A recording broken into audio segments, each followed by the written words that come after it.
Hello, everybody. This is Zach at it again. I'm your host, Zach Cooley, and it is an honor and privilege to be here with my best friend in the whole wide world, Jacob Sharitz.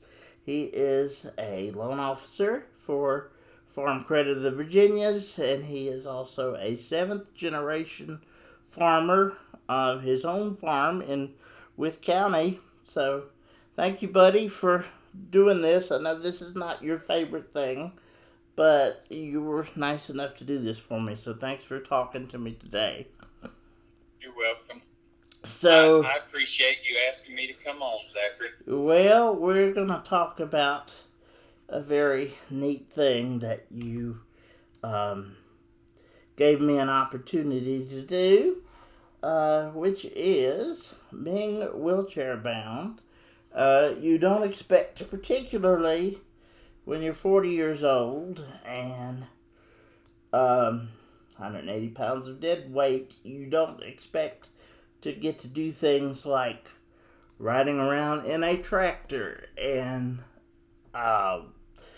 being carted around your best friend's farm. And Jacob has been talking about doing that for me for many years, and we finally got around to doing it. As most everybody knows, my father passed away about 3 weeks ago, and that was a great distraction. He had not passed at that time, but it was a great distraction from his being very ill and brought me a night of a really wonderful memory. So thank you for that, sir. I'm glad we could make that happen. You're welcome, and I had a blast doing it. Yep, I did too, and I didn't hurt you any. Lifted me up in that tractor. No, you didn't. But like I said, man, I was a little nervous after that first step. I thought we were going to come. You thought we were coming down, or you thought we were going to be stuck up in the tractor? I thought that honestly, I thought we were coming back down to the ground. Okay, well, it didn't appear to me at all that we weren't going to make it. So if you were at all nervous, and I didn't hurt you at all, and neither one of us ended up in the hospital, then I think it was a very successful night. One of the people that I encountered, in addition to your father, good old Dave, who I've known for many, many years, was your boss and friend, Mr. Brian Repass, and he kind of was an anchor. I told Brian, I said, you stand there, and I'm going to lean on you while he gets me out of this tractor. So he kind of helped us a little bit. Yeah, he did. Tell me a little bit about the work you do for Farm Credit and how it connects with what you do as a farmer. So I am. Some people will call us bankers, but I don't like that term. So I refer to myself as an agricultural lender. Mm-hmm. I help people finance farms. I help them finance cattle, equipment, anything involved in their farming operation that they currently have, or just a lifetime dream of owning some type of cattle operation, crop operation, or I mean, I even do home loans and home construction loans. Mm-hmm. But what I really like to do is the cattle loans, the equipment loans, and the farm loans, because I love to do. And with me being a beef cattle farmer, honestly, with a lot of my customers, I bounce ideas off of them. They bounce ideas off of me, and Dad said it best. He said, I've basically been paid to get an education to see kind of what works and what doesn't work in a cattle operation. Mm-hmm. And obviously you and Brian are good friends. He comes to your farm to cut wood that helps his farm, so that must make it a pretty nice working atmosphere, working for somebody like him. Oh yeah, Brian he is the best boss I can honestly say that I've ever had. I mean, he's And he can thank me for the fact that I've got you saying that on tape. Well, just don't tell him. Yeah, he can. Maybe you can edit that piece out. Don't let him know I like him that much. Maybe I can cut that out. Yeah. But no, I mean he's great to work for. He's an awesome mentor. I mean, as far as just like the credit side of things, learning how to put loans together and craftiness. I mean, everything I've learned, I've basically learned it from Brian, and I mean he truly whenever I got hired by Farm Credit 10 years ago, he took me in and I got to sit down and just be with him for, I guess it was almost a year, and kind of see everything, how he structured stuff, and it's kind of funny now because we'll get a loan request in and he's like, Jake, come here, let's talk through this, and I'll tell him how I would do it, he'll tell me how he would do it, and we just bounce ideas off of each other now. So it's a good environment, and then also just having the friendship behind it too, it makes it a whole lot better. Mm-hmm. Honestly, just to, like you said, that working environment is awesome. I love it. I love where I work.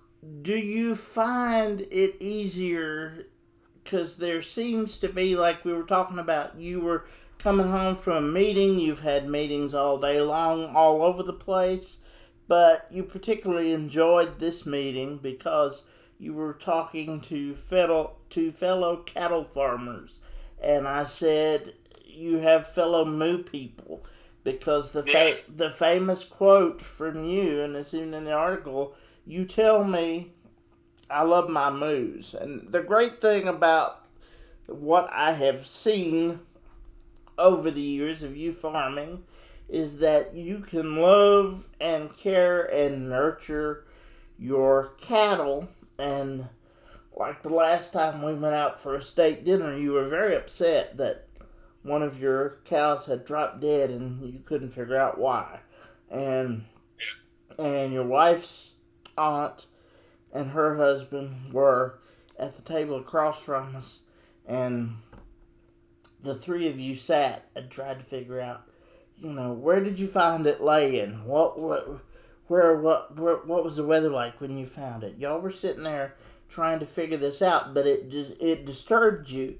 But yet you could easily sit down and eat a steak. You would think somebody that connected to an animal would want to be a vegetarian, but it's actually quite the opposite. And I think that's the whole circle of life thing that comes with farming and working with animals. I think it really is a beautiful thing.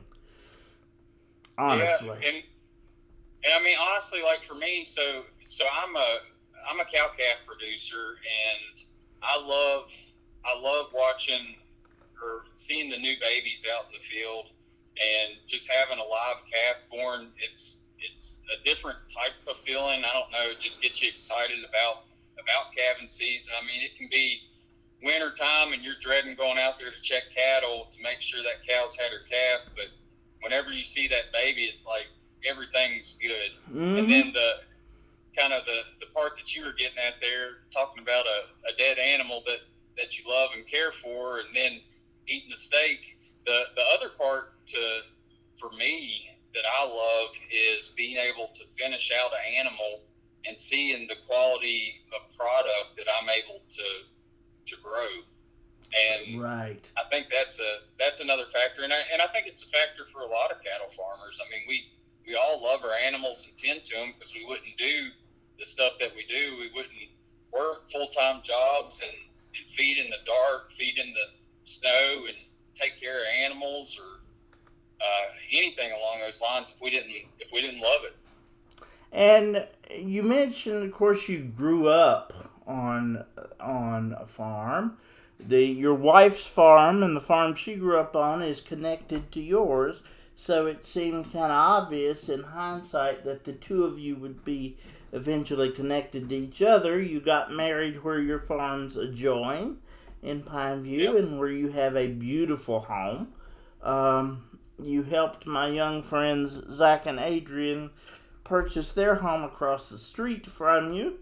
Um, and they were telling me about that after they'd read the article and talked about what great friends you were to them as well. And my another one of my lifelong friends, Brandon King, is a neighbor of yours too. So you're around great people. You work with great people every day. Do you find that there is a special bond between you and other farm people that's different than your bonds from people who are not farm people? I do. I think one of the biggest things is that you can relate to a lot of, and I think that's one thing that really helps me in my job is I can relate to a lot of my customers. Just in the fact of we bounce ideas off of each other. We want to raise cattle because the majority of my portfolio is cattle producers, and I mean you develop that special bond because you go from working alone with them to having a 5 to 10 year friendship more so with them, and you call each other just to bounce ideas off of each other. But not to say that it's any different because like with you, I mean it was so cool for me to get you out on the farm because you've never really had that experience, and just let a normal person see what the farm life is like, and it's so important to me to kind of spread that word to a lot of people because there's so much stuff in the media, so much stuff in the news, and you just never know kind of what's true. But anytime that you can give somebody a first person and a first-hand experience that had it and see what you do and why you love it, it's you got to jump on that opportunity. Well, first of all, I'm glad you saw it as an opportunity. Second of all, I appreciate you referring to me with the word normal. I don't hear that very often. And I'm sure people will question that definition. Third of all, you want to spread the word, and it must be something to do that for a friend who obviously writes articles in the newspaper. You didn't ask for this. I didn't say I was going to do it, and then bang, there it was. What was your reaction? Were you like, oh, I knew he was going to do this, or? You know, well, I thought that you might do something. I was really hoping you wouldn't. Why? Just because that's not for me. I just wanted you to see it. Yeah. And, but it was kind of cool tonight, like at that feeder cattle meeting that I was at. I had several people come up to me and say that they read the article and they thought that was such a cool thing, and they talked about getting more people out to see what they do. So I mean, maybe it sparked something to try and get people that don't live on a farm out to farms a little bit more. Well, you were talking about wanting to get the word out to people with good news about farming and farming in Wythe County, which we all know, and if you don't know, you should know, that farmers are the heart of America. You may not see farmers out in the big cities, but the meat that you produce and other farmers produce are what the big city people are eating in the fancy restaurants, you know. So that production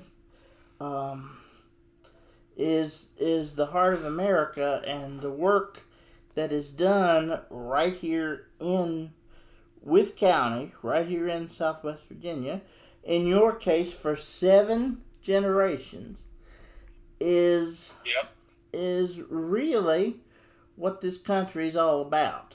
And as far as people, and I feel this way, and many people have responded and told me that they feel the same way about you.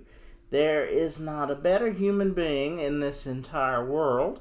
there is not a friend in this entire world that is better than you. You have done things for me that no one should ever have to ask of anyone, and you've done it with tremendous grace and always giving nothing but positivity and light. And it's been that way since you were 12 years old and I was 18. You were a hero to me even then. And you are the best friend I've got in the whole wide world. And that article, not that I need to prove it, but that should prove it to anyone that you are the greatest human being that there is. And well, I would disagree with you, but I appreciate that, Zach. well, you have known me long enough to know that if I didn't feel that way, I wouldn't waste You would tell time. I me. wouldn't. I wouldn't waste time telling you that. So you know that Yeah. if I do say it, I truly mean it. And like I said in the article, my daughter loves you like an uncle. She has many memories of going to Pet Killian in the back of your truck when you came to help me when one of the several times, unfortunately, that my wife was incapacitated. I would call on you to get me to the bathroom, get me to the shower, get me to bed at night.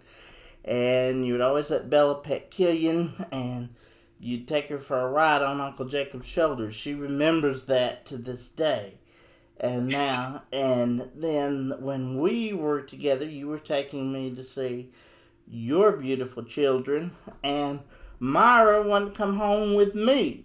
And that made my whole night because she And kept. we should have just let her go with you, You honestly. should have just took her with me because I would have taken her. Absolutely. So what you showed me was a section of 250 acres that goes back 7 generations. That's just what we've always referred to as the home farm, just because of how far it goes back, and Mm-hmm. that's where you and I were at. Yep. Yeah, the home farm. And so, what do you know about how your farm came to be 7 generations ago? So I think, and I could be wrong, and Dad will probably tell me once if I am wrong if he listens to this. So on Sharitz Road, I think that is where we first came to, and then my great grandfather, I think that's right. He purchased the farm that I'm referring to as the home farm, Mm. and it was I guess it was just kind of your general livestock, general crop farm at that point. And then when my grandfather was growing up and he was in, I think, his early 20s, that's when he decided to turn the farm into a dairy farm. Mm-hmm. And that, for people who don't know, is with Bucky Sharitz. He was the longtime chairman of the Wythe County Board of Supervisors and a member of the Wythe County Sports Hall of Fame. Very, very prominent gentleman in the history of our community. But you and he were very close, and upon his passing, he, a long story short, left you in charge of his farm. Is that correct? In a sense, I guess you could say that. My dad and my uncle, they Mm-hmm. were, I think, over time, Dad became burned out with the dairy, and Mm-hmm. I came and kind of brought new life and new energy.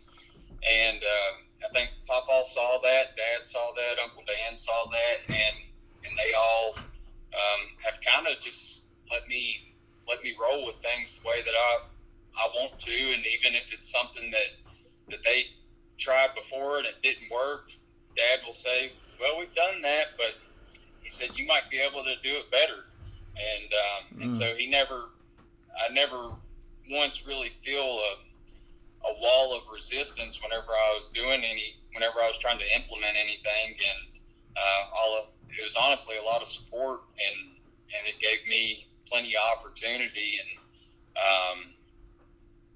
I guess they had a lot of faith in my judgment and my abilities on things, and I thank God that they did, because I mean it was a huge undertaking just to be a young farmer coming into something like that, and having an opportunity and family to back you up to let you do things the way you want to with a seventh generation farm. And obviously they don't regret that decision, because nobody's trying to take back what they gave to you.